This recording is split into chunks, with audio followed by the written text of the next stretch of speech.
Hello,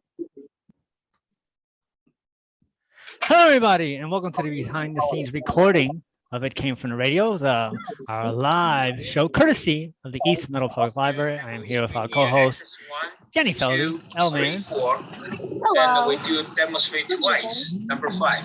So for number 5, I am hearing some crazy background right now. You don't have to bend your legs. You just... There we go.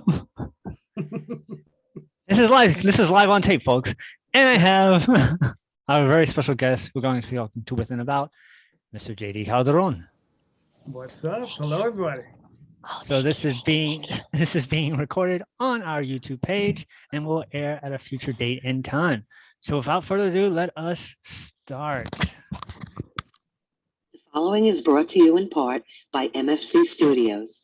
The views of the show's host and guests do not necessarily reflect those of the management, owners, or staff of this radio station. And now, it came from the radio.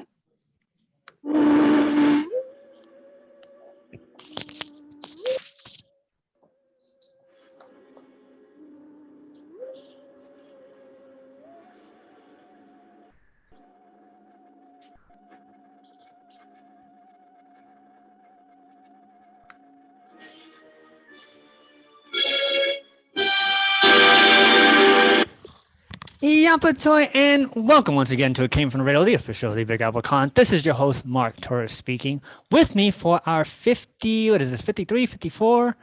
This is our 54th live show via Zoom, courtesy of the East Meadow Public Library. And I am here with none other than L-Man, Jenny Feldy. Good evening. And we have our special guest who we're going to be talking to, with, and about, which is awesome because he's here. It makes our life so much easier. We have publisher, writer, creator, podcaster. Anything else I should mention? Any other titles you got? I don't know. All around awesome guy? Yep, once in a blue moon, yes. Mr. JD Calderon. Welcome. Thank you. So how are you guys doing? We are doing quite well. So we're going to be talking to with about JD in just a few minutes. But before we do that, we have to take it away with the news. The news is brought to you in part by the fine folks of sci-fi.radio. That's sci-fi for your Wi-Fi. As well as the fine folks of the Big Apple Con, at which we are the official radio show of, celebrating over 26 years of comic and pop culture stuff. For more information, go to www.bigapplecc.com.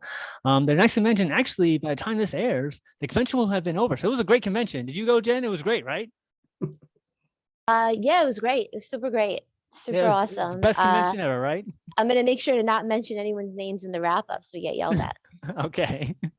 And I want to give our shout outs for our Patreons, of which there are Jenny Grillo, award-winning director Jared Burrell, Kyle Horn, Millie Portez, Newsday famous Shrezen Media, Unjikun, Shadow Rabbit Art, The Huracan, Yasmin Array, and Rosa. If you want to get your own little shout out, go to www.itcamefromreal.com, and there's a little button there to donate, and it'll take you right to our Patreon page. And just for $1 a month, you can get a shout out on our show.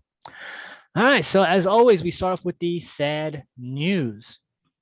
Actually, we have to start off with the sadder news from the This Just In Sad News department. This happened today, so I really don't have any bit of information beyond the fact that this guy died. So a friend of the show, Lou Tramontano, Tramontano, died yesterday as of this recording. No word on how he died. He was a young guy. He was a friend of the show. He's a comic book collector. He was an artist. His dad was an artist. We've interviewed him many times. He's a really cool guy, but he just died suddenly without any warning. And I want to give our thoughts and prayers out to his family.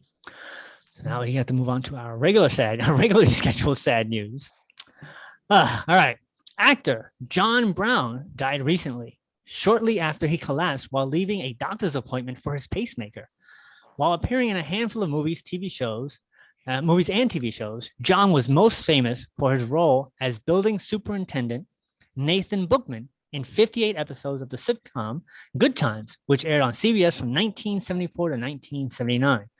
Of note, John was a singer, with his first recording being released in 1961 at the tender age of 23. Mr. JD Calderon, were you a fan of the show Good Times?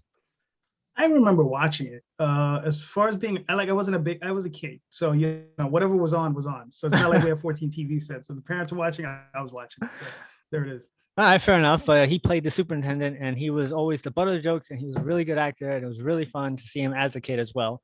So he was a spry 84. I know L Man Jenny Felly does not watch Good Times. I watch Bad Times. Right, exactly. I like High Times. Oh, that's funny. So he was a spry 84 years old. So moving on for some more sad news. Actor Timothy Considine, Considine, also died recently. As of this recording, which is March 9th, 2022, no cause of death has been announced. While appearing in such films as Her 12 Men, The Private War of Major Benson, the original Shaggy Dog, just name a few, Timothy was most famous for his role as Frank Hardy in the original Hardy Boys, which aired in the original Mickey Mouse Club from 1955 to 1957, and that of Mike Douglas, the eldest son, on his sitcom My Three Sons, which aired from 1960 to 1972. Timothy only appeared in the black and white episodes, which ended in 1965. Normally, this would be a one for our senior correspondent, Charles Saladino, but he's unable to be in our show today. So, JD Calderon, were you a fan of My Three Sons? Do you remember that show in any way, shape, or form? I remember it barely. Yeah, I'm pretty much in your camp. Barely remember it. So yeah. All right, so he was a spry 81 years old. Right. All right, so now for the final bit of sad news, finally. Actor Mitchell Ryan also died recently, and he died from heart failure. In over his 60-year career, Mitchell appeared in such films / TV shows as the original Dark Shadows, The Hunting Party, A Reflection of Fear, High Plains Drifter, Magnum Force, Death of a Centerfold, the Dorothy Stratton story, North and South, Lethal Weapon, the first one, Star Trek The Next Generation, Santa Barbara, Aces Iron Eagle Part 3, The Opposite Sex and How to Live with Them, Hot Shots Part 2, the original Judge Dredd, Halloween Curse of Michael Myers, The Devil's Own, Liar Liar, and Gross Point Blank, just name a few. He was one of those actors, like if you see him, you're like, oh, it's that guy. He was one of those that guy actors. I've seen him around and looking him up. I'm like, oh, I know that face. I've seen Lethal Weapon. He was one of the bad guys. He was that guy in that thing. Yeah, he was that guy in that thing. Yes, exactly. So he was another spry 88 years old. All right, so we're going to move on to our not as sad news. That's it for the sad news. We're moving on to our not as sad news. You have the happy news? Yeah, we really don't do happy news here. We just do not as sad news. All right, so let's see. The news could have been a lot sadder if Mark listened to my idea for a news story. Oh, yes, we're not touching that with a 10-foot pole. We're not even getting anywhere near L Man Jenny Feldy's news that she wanted to report. Yeah, if you have any questions on my own news stories about Mexico, feel free to private message me. Yes. So from the I'm not even supposed to be here today department. None other than actor, writer, producer, and director Kevin Smith has decided to throw his hat into the film festival circuit with the inaugural Smod Castle Film Festival. Kevin says, we've got a little podcast theater in New Jersey called Smod Castle, and today we're announcing our first ever film festival. That's how I got my start at the Sundance Film Festival. Obviously, we don't have the clout of that festival, this being our first year, but we have this theater, and it really felt silly not to do something. There's this whole culture of our folks that live and die by showing their work at festivals. This is a way to curate our own event and lend it legitimacy by the fact that I did come from a film festival background as well. It's also a fun to get in touch with New York and see the new emerging work and stuff like that. So it felt like an absolute no-brainer. This event will be taking place on August 17th through the 21st in Leonardo, New Jersey, which happens to be mere steps away from the still functioning Quick Stop grocery store that Kevin worked at and filmed Clerks in. So Elma and Jenny Feldy, I know as an actress, would you want to have your films being shown at Kevin Smith's film festival? Yeah, this is the wheels are turning. August 17th. I think I'm going to try to get, some of my films submitted. Why not? So if I know there's a link on his website, but if you go like Film Freeway, I think you can submit the stuff. The submission's open now. So if any filmmakers out there. I think I will. Thanks, Mark. Yeah, thanks for being part of the show. That's why I was late, because I was working on a movie just before in Queens. That's why I'm in my bathrobe right now, because that's what movie making does to you. It makes you late. I see. So Mr. JD Calderon, are you a fan of Kevin Smith? You want to see his film festival? I've seen many of his films. I appreciate the earlier works. The later works I'm not that big of a fan of, but I do enjoy it. I have enjoyed several of his films. We here at Came From the Radio have a dubious relationship with film festivals and award shows. I prefer film festivals than award shows, but they're kind of in the same vein. It's all about everything's subjective. Like, you know, if you like it and you don't like it, and then who decides what's good and what's not. Right. So I think it's cool that he wants to do it to get people's exposure out there. But then do we need another film festival? That's the other hand, in my personal opinion. True. All right, so let's see. We Moving need on. another film. Yes. Do we need anything? Well, that's true too. Yes. Do we really need anything? We need art. We need art.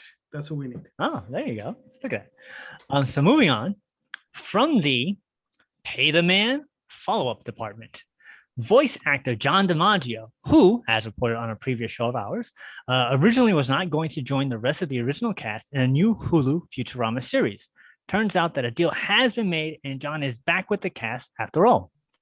John says, "I'm back, baby. So damn grateful for the love and support of fans and colleagues alike during this whole time, especially to my wife, Kate. I cannot wait to get back to work with my Futurama family. Hashtag Bend the Gate is officially over." So we put it on the back shelf behind the Christmas decorations, or maybe in that kitchen drawer with all the other crap that you put in there, and like the old unusable crazy glue, or maybe put it in a jar you say farts in, whatever floats your boat. I don't care. You get the picture. I'm back, baby. And insert clip here, editor. This comes from the fact that they were bringing back Futurama. They got the original cast, except for John DiMaggio. John DiMaggio said he felt that they weren't paying the actors, himself included, a fair share. So he was holding out. There was huge fan backlash about whether he should come back, quote unquote, for the fans or not, or if the company was being too cheap. So I guess whatever deal he made, he's now satisfied with. So what are your thoughts about having, is there a responsibility for the talent to have a obligation to the fans? What do you think there, L-Man Jenny Feldy? I think so. I mean, whenever I do my first feature film and any films I do, it's going to be a rule that everyone involved has to promote it. If you're not going to promote it, I don't want you involved. Actually, I was going to do a satire parody song and I realized my singer will not promote it at all. So yeah. I mean, you have to feed your fans and everyone should be involved actively. Right, and if you're not, then get off my stage. What about you, Mr. J.D. Calderon? Well, the thing is, I think the issue was there an issue with him promoting, or was there an issue with him getting paid? He felt that he wasn't getting paid enough, but the internet was like, hey, you should come back for the fans. You should take whatever money they want to give you, because if the fans deserve you to be back, because we, the fans, love you, and we're the fans, and you're nothing without the fans, said the fans. Right. Well, I mean, listen, the guy might be really smart. So he might have used that to his advantage. He knew he had some leverage, and he said, well, I can make a few more shekels off of this. So he did. I mean, being any type of, like, he's an independent contractor. Nothing is guaranteed. This is only going to last for a limited amount of time. He has to pull as much revenue out of it as he can. So he has to do right by himself. He has to do right by his family. Right. So he got to do what he got to do. I agree. I agree that I agree on both cases, but I've always said that I feel it's a gray area as to his obligation and to him actually getting paid. There's a little gray area in there. Right. All right. So moving on from the That's a Lot of Nuts department.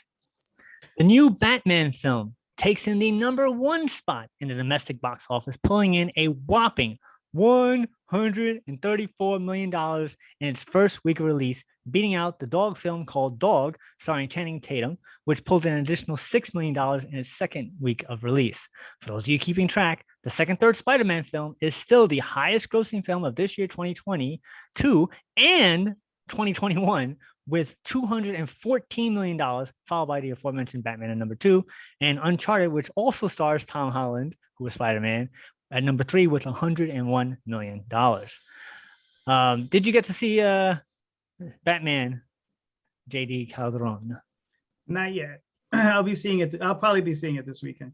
So that part of that $134 million is not yours. Not yet. They'll get a piece of me, but it'll probably be on this weekend. So fair enough. I heard it was pretty good. I'm curious to see it. I wasn't big on it going in. I heard it's good things. So I'm like, all right, I'll just wait and see. Yeah, I was the same way. I was the same mindset, because I was like, I was convinced it wasn't going to be that very good. So I was just like, I'll just wait, but after everybody's saying it's incredible, I'm like, okay, I'll give it a shot. So, why not? And of course, what's weird is that they keep on saying the movie at the theaters is dead, and why you got to keep on making another Batman movie. And yet, when they made another Batman movie, made $134 million. So obviously, they're gonna make more Batman movies. Right.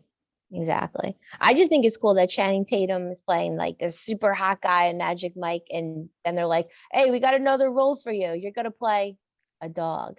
He's not playing a dog. He's playing opposite a dog. Oh, I thought he's playing the dog. That Oh, would wow. be that's a completely different movie if he's playing a dog.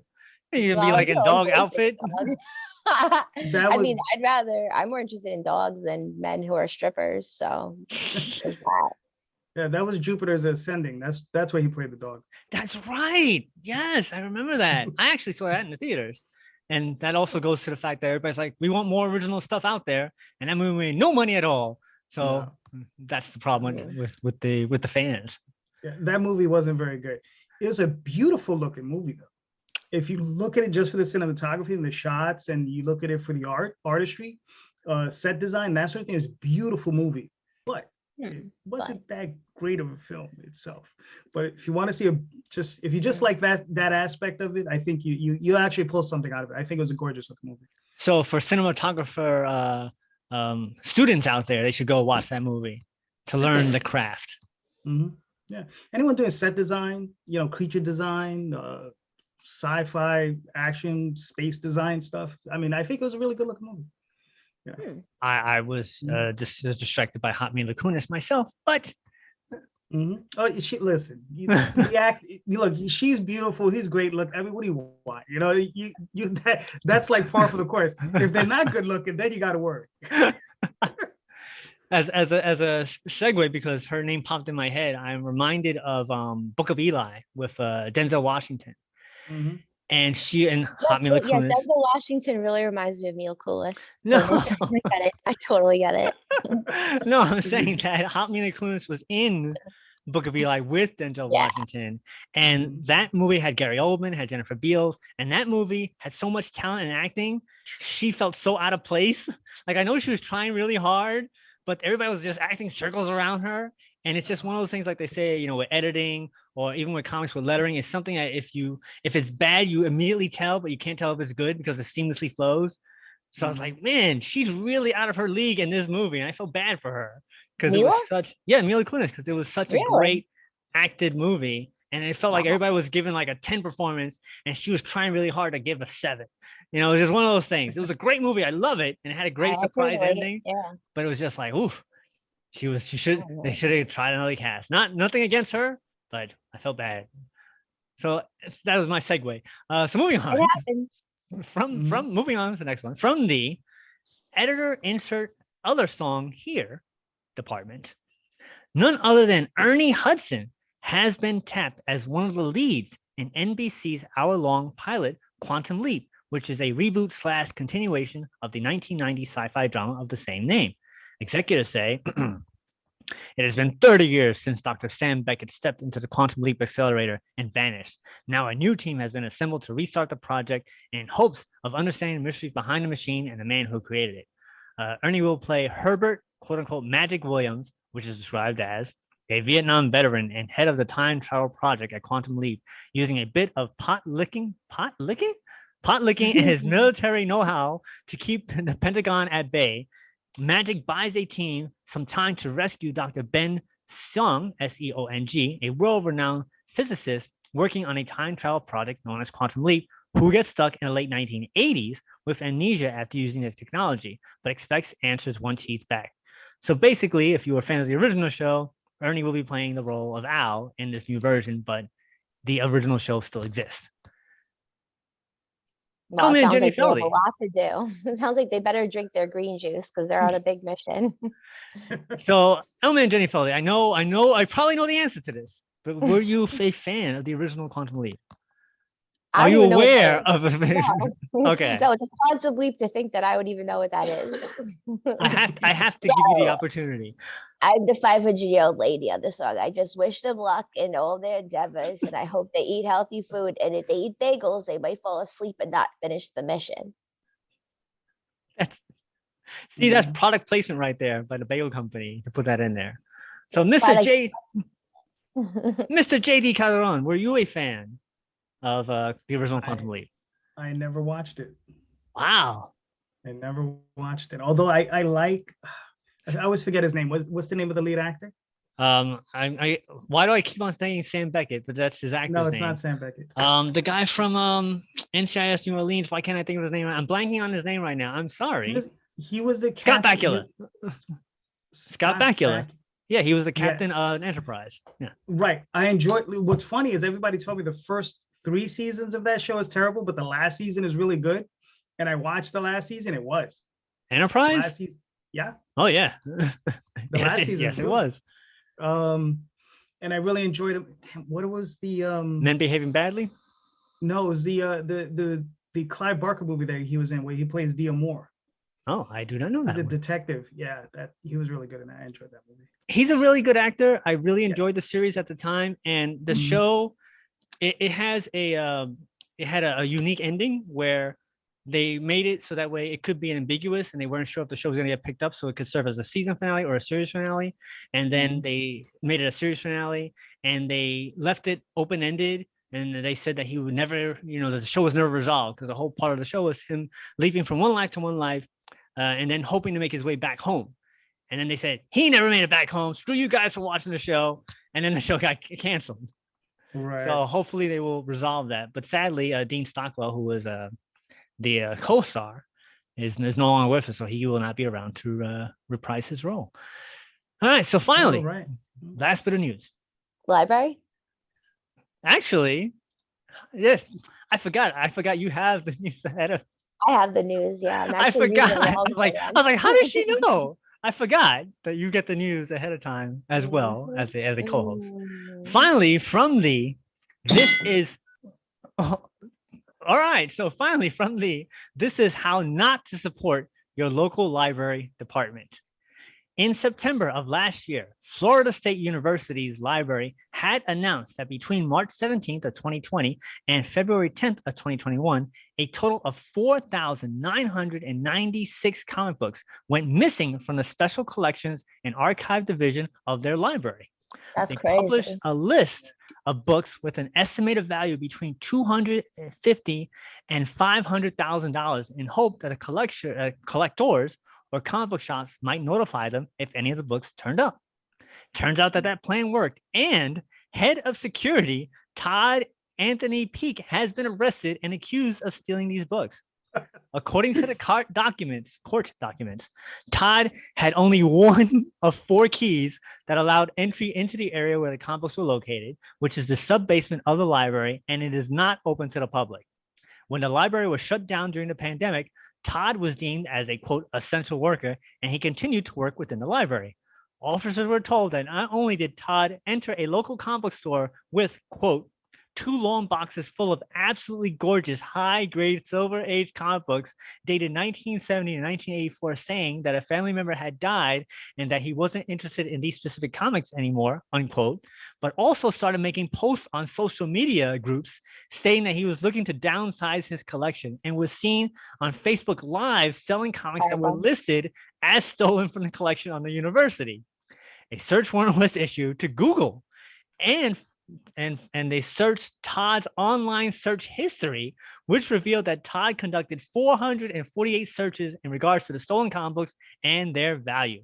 As of this recording, 2,843 of the books have been recovered. His charges include grand theft of more than $100,000, fraud, dealing in stolen property, and the state of stolen property via the internet.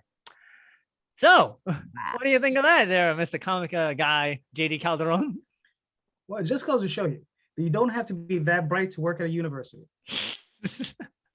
This reminds me of, like, I think it's mostly guys that don't have the tostones to break up with their girlfriends, and they just act wrongly to make sure that they, the girl does the work and just incriminates them. That's like this guy. The guy could have just quit the library, but instead he had to do $100,000 of fraud and make a mess of everything. Like, he could have just quit. So you think this was him just wanting to quit? Yeah, this is him wanting to quit, but he couldn't figure out how to be like, I don't want to work here anymore. So he's like, you know what? I'll just give them a reason to fire me. So he did this. That's what happened. So it had nothing to do with him wanting over $500,000 worth of No, comic people books. don't act based on money. No, money doesn't drive anything. It has nothing to do with me. No way. Absolutely So not. that, you know what? If he's listening to the show there, Todd, use that as your defense. You wanted to quit the job, but you didn't know how. Yeah, you didn't know how. He There didn't you want to go. hurt anyone's feelings. You know, he Mhm. didn't know how to break it to them that he wanted to quit. So he said, you know what? I'm going to give them a reason to get rid of me. And then they can make the decision and he can give up his power and they can control. You know, I think that's probably what happens here. There was a movie, Half Baked, starring Dave Chappelle. And they had found some super weed, if I remember what it was called. And they tried to break into the facility where they got it from. And it was the Yeah. most comical, worst break-in ever. And the security guards are just watching him like, what are these idiots doing? Hey, I know that guy. This reminds me of this caper. Like, why would you not, if you're going to steal all that stuff, why would you go online? Why would you post that you're selling these books? You know they're valuable. You know they're hot, or else you wouldn't have sold them in the first place. You have to wait 5-10 years. Let mean, the heat people- cool down. If you guys are going to steal stuff, at least make an alter ego, get like $10,000 worth of surgery on your face or do blackface, you know, and that won't call any attention to you. And then you can sell things as an alter ego, you know, or get your girlfriend or your boyfriend to work there and then let them do the stealing and then you do the selling. Maybe, you know, if he's such an entrepreneur. I got a lot of business plans. This guy, call me. Todd, give me a call. I got tons of ideas for you. And see, exactly. So why wouldn't you get someone to steal the books for you? I have the key. I'll let them in. You know, try a plausible story. This guy's not a leader. No, he's not a He doesn't planner. have leadership qualities. No way. Yes. And that's the Absolutely head of security right there. Mhm. Wow. So you want to have any final thoughts for this segment there, Elman, Jenny, Felder, before we take our break? Oh, I said my piece. All right. Mr. JD Haron, do you have any quick final thoughts before we take our break about this No. last bit of news or any other bit of news? Lord of Illusions. That's the movie that Scott Bakula started. Oh, well, thank you. So with that, we're going to take our break and we'll be right back. We came from the radio. Hey everybody, it's Todd McFarlane of the record-setting Spawn comic series. And if you're looking for any kind of cool conversation about creators, about entertainment, about all that good stuff, you go to It Came From The Radio. You're listening to the right spot. This is Quentin Flynn, a popular voice actor known for Axel, Cameron, and Raiden from the Metal Gear series. And you're listening to It Came From The Radio. Stick around. I'm Mike Kingston, writer and creator of Headlocked, and I am WWE Hall of Famer Jerry the King Lawler. And guess what you're listening to? You're listening to It Came From The Radio. Hi, this is Amy Jo Johnson, writer-director from the film The Space Between, and you're listening to It Came From The Radio. Grimlock having fun on It Came From The Radio. Greg Berger also. Now, back to our show. And welcome back to It Came From Radio, the official Big Apple Con. This is your host, Mark Torres, speaking for our 54th live show, courtesy of the East Meadow Public Library, virtually distancing, of course, via Zoom. And I am here with none other than our very own Elman Jenny Feldy. Good day, good evening, good morning. And we have our special guest who we're going to be talking to with and about, which is awesome because he's here. Super artist, I don't know why I keep on saying artist, and he's not the artist. Super comic book creator, publisher, writer, Mr. JD Calderon. Hello, everybody. So before we get to JD, I just want to mention that the East Meadow Public Library has tons and tons of programming, one of which is our very own show. They have new stuff just about every single day. And the best part is most of those things are 100% free. Due to the pandemic, some are in person, some you don't like free? No, I'm just saying nothing's going to be free if this Todd guy keeps stealing from libraries. And they're not going to be able to give anything for free. So no, I don't think anything's free. Todd's ruining everything. That's true. So if you want to see That's what I have to think. more I'm gonna have wonderful dreams about this guy. programming, you go to www. I need a drink. eastmeadow.info. And like I said, they have tons of programs, one of which is our show. All right. So, Mr. JD Calderon, Yes. I've known you for at least 15 years, right? Not that much. Yeah. And it So- only took 52 episodes for me to get here. Well, this is the live show. See, this shows how much you listen to our show, which is a weekly show, which we're actually gonna have our 20th anniversary next year. Nice. But this is our live show, which I have invited you down to come down many times, not realizing that you didn't have a car. I don't drive. Exactly. I'm in New York. I'm a New Yorker. So That's a great thing to do for people that don't have cars that you really don't want to stay. Just keep inviting them places, and it seems like you're making the effort, but you know they're never gonna come. oh, that was that. Yeah, you exposed me. You figured me out. Sorry, Mark. So why don't you tell us a little bit of how you got started in the biz and where you are now? Okay. So let's rewind time a bit. So in 92, 1792. it just might as well be at this point. So in 92, that was the first comic book I ever self-published. So I was myself.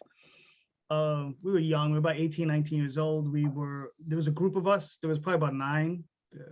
At times, maybe 12 of us. And we all formed a company called Golden Realm Unlimited. And we had a bunch of titles, one of them being Tall Tales. Another one being Dreamweavers, Reaver. We did a bunch of stuff. And then I met a bunch of lifelong friends, including my wife, which was fantastic. That's Daphne Lage, who's been on the show before, the artist on Tall Tales. Yeah. And then fast forward, did some professional work in the mid 90s. Enjoyed it. Did Tenchi Muyo, did some writing for some adult comics. Made a living off of that for a few years. Found that I don't like working for other people when it comes down to writing. So I just decided to just do my own thing, which is self-publishing. Roll it ahead. I come up with Oswald during these professional projects, and I was writing it in prose. And then again, move it ahead a little bit further. I end up with a good sized lump of cash just drop in my lap. It was just like kind of like a windfall. Most people, when they have that sort of thing happen to them, they go on vacation, or they put it to their retirement, or they put a down payment on a car. I'm insane. I went ahead and started doing comics again with those funds. I found an artist. Her name was Jade Gonzalez. She's been with me now 12 years. We've been working with one another, and we've just been working on the Oswald Chronicles ever since then. So yeah, that's it in a more or less in a nutshell. Oh, and then we got introduced to Kickstarter, and that's where we're working most of our magic on there. All right. So you just kind of brushed over the adult part. Okay. You were writing adult comics, like. Yes. First of all, how was that? How did you get a job writing adult comics? Where were you? Who was I? Okay. Well, there was one of the artists that I work with, Matt Lunsford. He drew Dreamweavers back in the day. And he was, I remember we were actually in Disney World. We were in Miami, actually. And we were going up to Disney World. And he was like, listen, I got a line on a job. And I was like, really?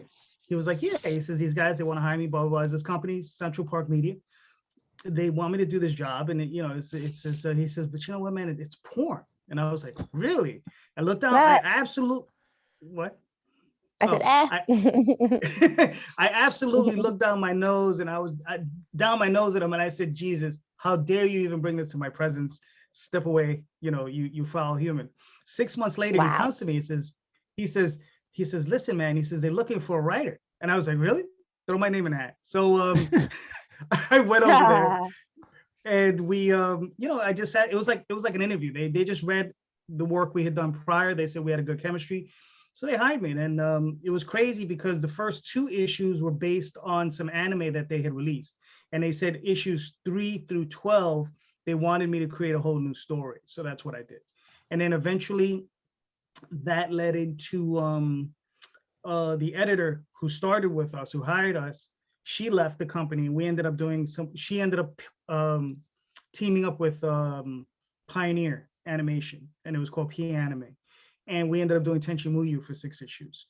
And we were supposed to do a bunch of other stuff, but she ended up running off with all their money. So we never got that completed. Yeah, she ran off with about 50K of their cash. Was she friends with Todd? Where did might she have run been. off to? Maybe she has some tips for Todd. Where did she go? I don't Sounds like know. she was successful. She had family in various places. I don't even want to talk about it. Wow. Because they wanted us to do another 18 issues after that. But since she ran away with the budget, it was just like, and the book did well. Wow. So yeah, Wow. we're trying. I mean, we've been looking into it because we want to get the rights back. Because my only regret is we never got a trade paperback on it. So I would like to get a trade paperback printed. So yeah. Wow.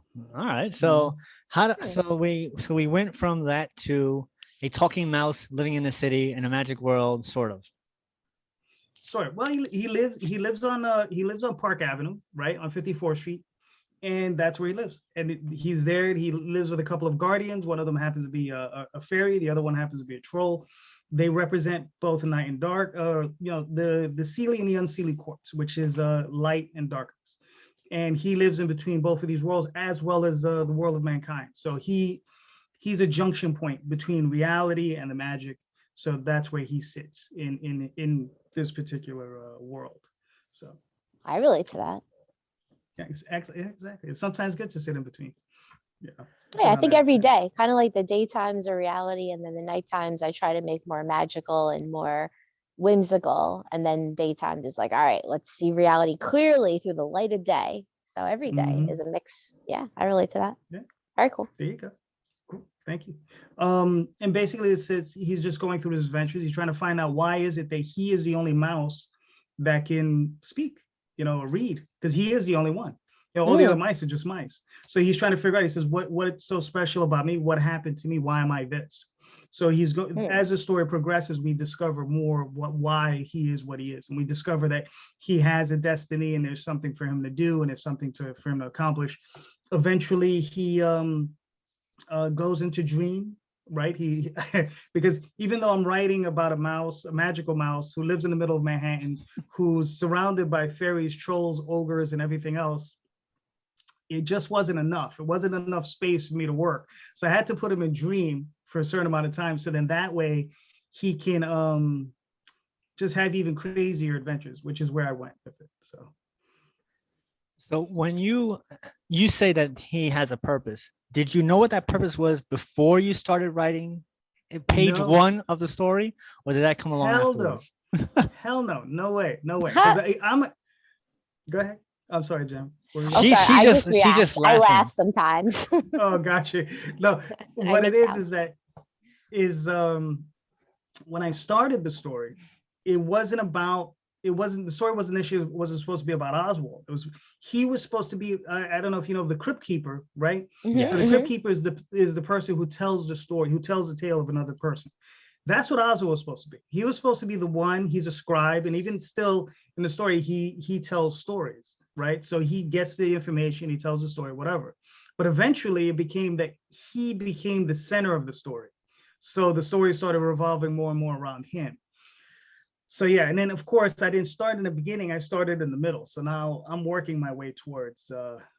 Actually, I've gotten pretty good. I've gotten pretty past that beginning part. Now we're moving towards the middle, towards the center, and then there is an ending towards the story, but it's going to take a while to get there. I'm 1,600 pages into this story, and I probably got another 1,600 pages to go.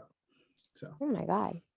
Yeah. Any plans to turn this into movies, cartoons, animation? It's one of those things where it's just like I've spoken to friends about going to what is it? Furry convention. Events. Yeah, to going to these events, they go to what is that, like product placement conventions, that sort of thing, where they get hunted by all these various factions to get their stuff made into things. Mm-hmm. I just don't have any. I mean, listen, if I get approached, I'm not gonna turn my nose up to it. But if I'm not, it's not something I'm actively seeking, But yeah, I mean, we'll see. There's still so much work that I have to do here. I don't even think about the other part of it. Yeah, I hear you on that. It's just like, if I can complete my dream just in book form, which is what I want. I just want these massive volumes on my shelf.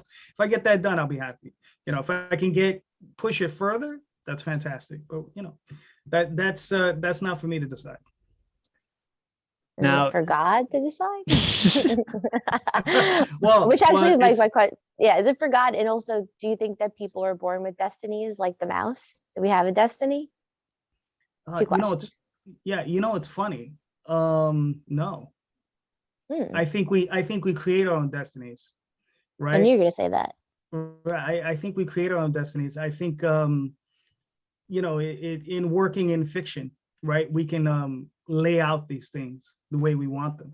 But in reality, I mean, I can't even, how many times have you just walked down the street, right, and you bumped into someone, and that someone, you maybe struck up a conversation, and that someone has somehow affected your life, Mhm. whether it be positive or negative, right? And you said, damn, if I hadn't walked down that particular spot at Yup. that particular moment, right, that thing wouldn't have happened, right? Mhm. But it's so random, it's chaotic, so that's why, maybe there is a road we're supposed to follow, but it's so chaotic, you never know, right? Mhm. Like, what if I Mhm. had gone this way? What if in 2008 I had dumped all of my money in Amazon stock? Right. Where would I be today? Right? Right. It happened. I was there for it. I saw it happen. It was 27 bucks. It was 27 bucks. Could have dumped all my money, but I didn't, Yeah. like many people. Yeah. I had the opportunity to invest in Marvel when they were selling stocks. It was like $20 for a stock, and I was like, it's too much. Right. Right. But even then, that bottomed out. If you'd have to really have held on, with Yeah. that Marvel stock anyway. Yeah. Yeah. So you mentioned you met your wife through your group of friends, and Yes. she also has her own comic world and comic series, which we discussed at length on one of our earlier live shows. Mhm. And she also does furries. Was that something that Well, you? Because I mean, you you know, also have different races and stuff, but a lot of it for her was a lot of furry stuff, and you also have sort of a similar thing. Do you decide to like work together? You decide not to work together, keep your stuff separate? How does that work out with the relationship, professional Okay. and personal? Between the two of us, there's 3 titles. So there's the Oswald Chronicles, which is my title, which is my thing I do on my own. And then there's Tall Tales, which is our title, which is what we work on together, right? And then there's Ego Raven, that's her title that she works on her own. So we have, she has hers, I have mine, and we have ours, right? Yeah, I think that's good. Healthy. Yeah. And the thing is as far as it being furry, when we first started, we didn't know what that was. You understand? We weren't coming from like, oh, this is furry, this is that. We were coming from, we saw Robin Hood, the Disney movie. Yes. And we were like, that's really cool. We want to make something similar to that. And we enjoyed like Lord of the Rings, or like when I was a kid, I was reading Conan or Fat Fart and Grey Mouse, or Roger Zelazny's the Amber Chronicles. I was reading all this fantastic, just this great fantasy. And I was like, I want to create something like that. Plus, I was playing Dungeons and Dragons at the time. So of course, you want to bring these things out, and we wanted to do it in a style like, like a Robin Hood. We were like, oh, that's really cool. We'll use the animals, and that's a lot of fun. And originally, I had worked with another group of people, and Daphne came in later. She's the one that ended up with with the title, but I ended up with starting it with a bunch of other guys. Mm-hmm. So now you work with your wife. Is it a pleasurable thing? Do you get in arguments? Like, well, do you see it eye to eye? They're still married, so I would think that there's a pleasurable experience. Well, marriage is forever, so it doesn't mean it's happy, Mark. Well, see, here's the thing. This is how this works. I write the scripts. I take the scripts and I take them in a pile, and I'll walk over to her and I'll be like, listen, this is the next story arc, and I'll hand them to her, and I will walk away, and I don't get to see them again until they're finished and lettered. And that's the only other time I get to see this stuff again. So that's how that works. So I hand it to her. I say, here you go, and I walk away. Right. So so she has her opportunity to put her artistry at work, right? And then I go in and I'll work the dialogue. If I see something's a little mismatched, which is, I don't think has ever happened, but I'll go in and I'll tighten dialogue and I'll do that sort of thing. And she, she still rankles a little bit at that too, just so she hates it when I do that, because I like to noodle, so I like to like touch up dialogue, but it works, So just remember, kids, separate bathrooms. Hand off the script and walk away. Yes, separate bathrooms. That's what my mom and grandma always say. You have to have 2 bathrooms. Sharing a bathroom, goodbye. No. Exactly. No. Yeah. So you've been at this for quite some time. Mm-hmm. And beyond Kickstarter, what is the biggest difference that you've seen throughout the years between when I first met you or even before you started till right now in the comic world? Just the internet in general. You know, I mean, it just makes it a lot easier to get the word out, you know, whether it be, you know, Facebook, Twitter, whatever, name whatever 15 different, you know, platforms you want to push on. But that's, I think, the biggest difference is just those platforms. The other big difference is that Marvel and DC have basically shut their doors to upcoming talent. Like it's very difficult to get it. Marvel, you know, they won't take submissions, whereas one time they did. Sometimes you can go to, you know, I mean, there are ways to get in. You know, you're gonna work your way up. You know, you start at the smaller companies and just work your way up. The only reason I mention it is because somebody had mentioned it to me the other day, and I was just like, oh, okay, whatever. You know, because I'm not interested in working at any of those companies. But again, I wouldn't turn my nose up to it, but it's just like, whatever. It's never been a goal of mine. Well, you have your own ideas, your own thoughts. Exactly. And I'm not willing to give them away. Right. So I hear you. Yeah. Yeah. But that's pretty much it. As far, and the other big difference is printing. When I first started, you had to print at least 3,000 books to get anything done. So you had to print that many just to get anything done. And primarily it was all black and white, not in color, because color was just ridiculously expensive. So you can get 3,000 books, 55, 60 cents a book. And you know, you can go out there and hustle those books. The big difference is that now we have POD, which is print on demand. So you can print smaller amounts of books, but it's funny because your mentality changes, right? So now I could print 100 books and sell those books basically at my leisure, right? Whereas if I printed 3,000 books, there was a heavy impetus to get moving and really push those books. And I think that's the difference, is back then, I didn't have time. I had to sell it or I was sleeping on those books. Because, man, let me tell you, when you get issue 1, 3,000 books, you get issue 2, 3,000 books, you get issue, you know, so on and so forth. They start to pile up fast. And you just run out of closet space. I mean, it gets crazy. So storage is always a big thing. Whereas now you can print 10 books, 20 books, 15 books. So it's weird. We have these venues to push really hard, right? But sometimes we don't push as hard because we don't have the need to push so hard. So it's weird. And I think those people who push the hardest make it the best. And I mean, look, and I'm guilty of it myself. I don't push anywhere near as hard as that shit. So. I've seen you at tables. No, he's not a pushy. He's not pushy at all. I'm not very pushy either. Yeah. No. You know, it's one of those things. I enjoy doing the work, right? So that's my thing. I enjoy doing the work. And then it's the other part of like, you know, okay, releasing it into the world. Yeah, okay. Yeah, you need a PR. You need an Ari Gold from Entourage hawking your stuff. Yeah, we everybody needs that. Yeah. Have you ever heard of anyone bribing people to like buy comic books? Has that ever happened? Not that I know of, no. Or like crazy incentives? Oh yeah. I got a friend of mine that's something he's into. He's like, you know, you go to them. He worked in I guess PR for a beer company, and what they would do is they would go to retailers and be like, look, you know, you buy X amount, we'll give you a $25 gift card or whatever, you know, to you know, your big seller at the company or whatever. And I've seen those types of incentives before. I think in comics it doesn't really work. Right.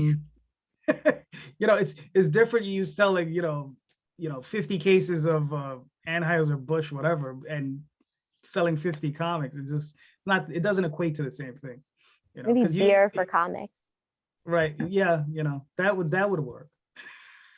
You get a free comic for every beer you buy. There you go. I think every case of beer you buy, you get a free comic. You know, not just getting Heineken to hook up with that. Yeah. It's marketing genius right there. Oh yeah. Well, the Tropicon had a lot of beer. It was a brewery, and it had comic books. Shout out Tropicon. You mean the Fat Guy Inc. in the art show? That. Okay. Wait, wasn't it? I'm out. Forget it. All right, Ah, Mark. all That's a right, lot of it's that's a- social media time.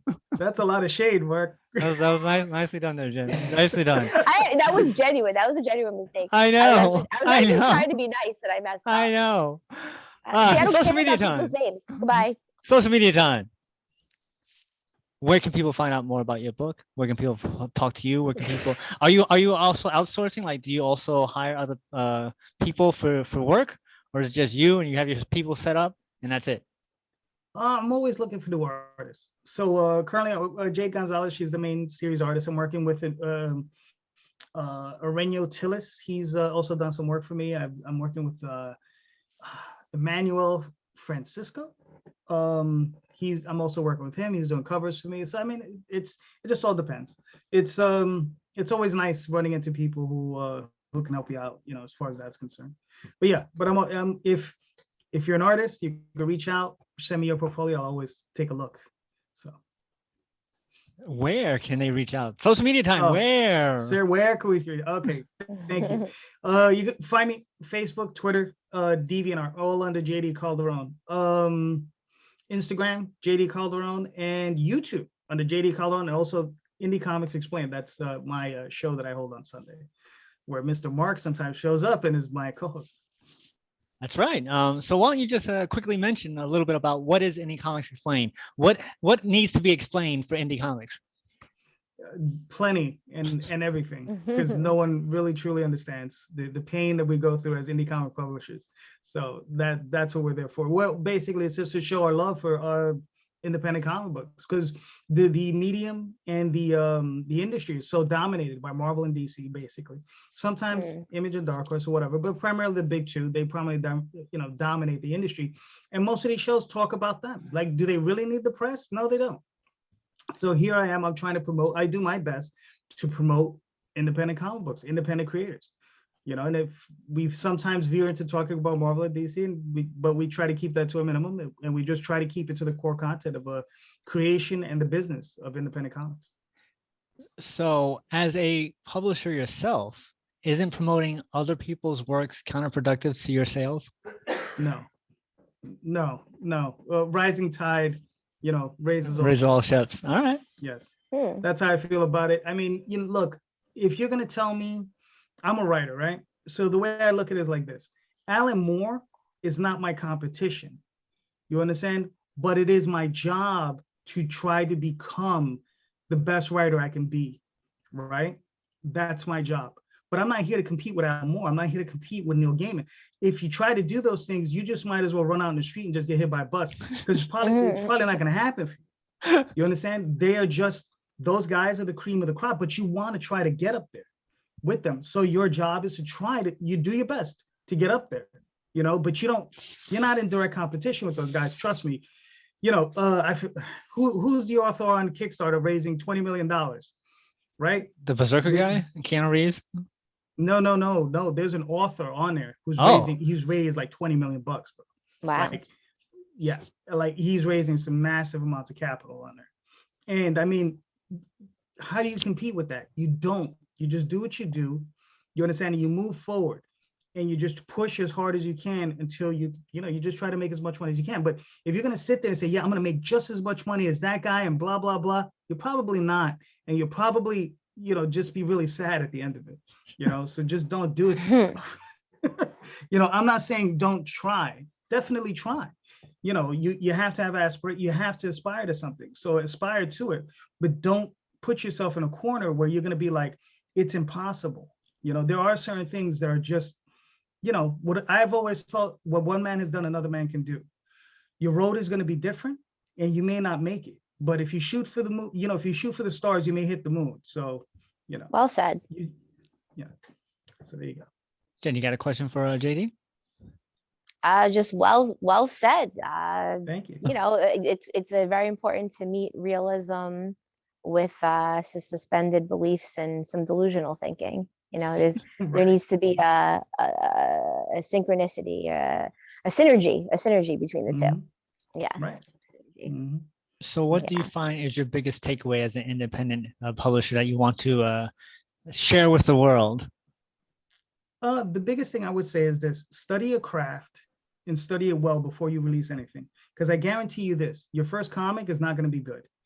That's just a fact. Your first one is not going to be good. It's just like I think Robert Rodriguez. I was also in film for a very tiny amount of time. Robert Rodriguez says you got 10 bad films in you, right? Right. So make them 10. Yeah, he said 10. Oh, I thought it was like 1 to 4. Okay. He said 10. Well, okay. I think he was talking about short films. So he says make them fast, make them hard, and push through them. In writing, if you're writing prose, they say it's a million words. You got a million bad words in you. So you got to get them out of your system, write them down, get them out. Comic books, they're saying, is 1,000 pages. So get those pages out of you and just move on. So that's the thing. Study your craft. So where do you see Mr. JD Calderon 10 years from now? Where the future JD is at? Is he having his own radio show where you and I are in competition for the listeners? Are you having your own streaming service with all Tall Tales, all Oswald Chronicles all the time? What's the deal? 10 years from now, I still see myself producing and creating and stuff, but primarily what I'd probably like to be doing is sitting on a beach somewhere relaxing.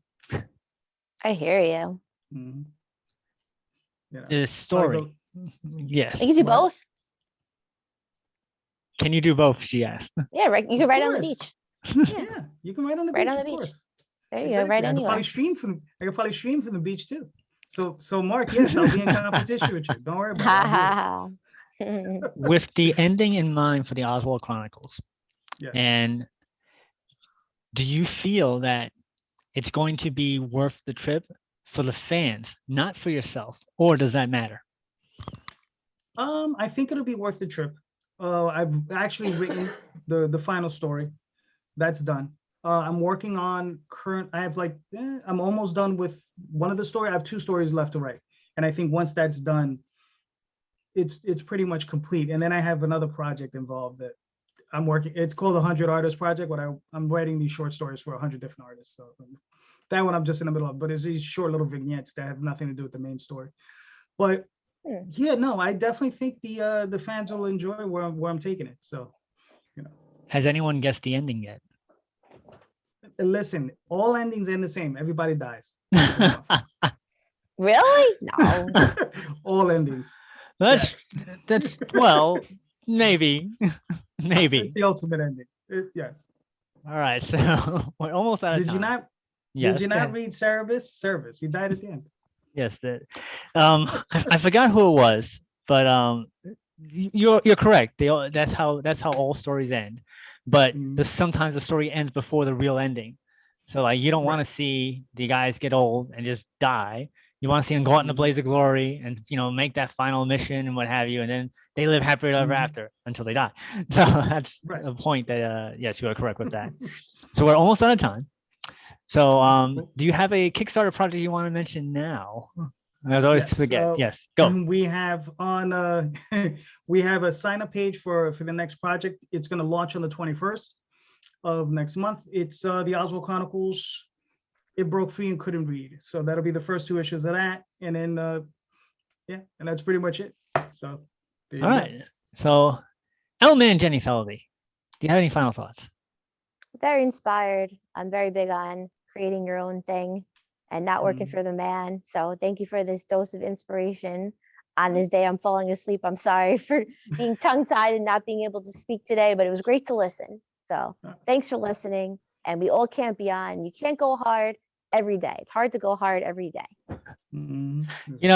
That just sounds dirty. Mr. JD Calderon. Training.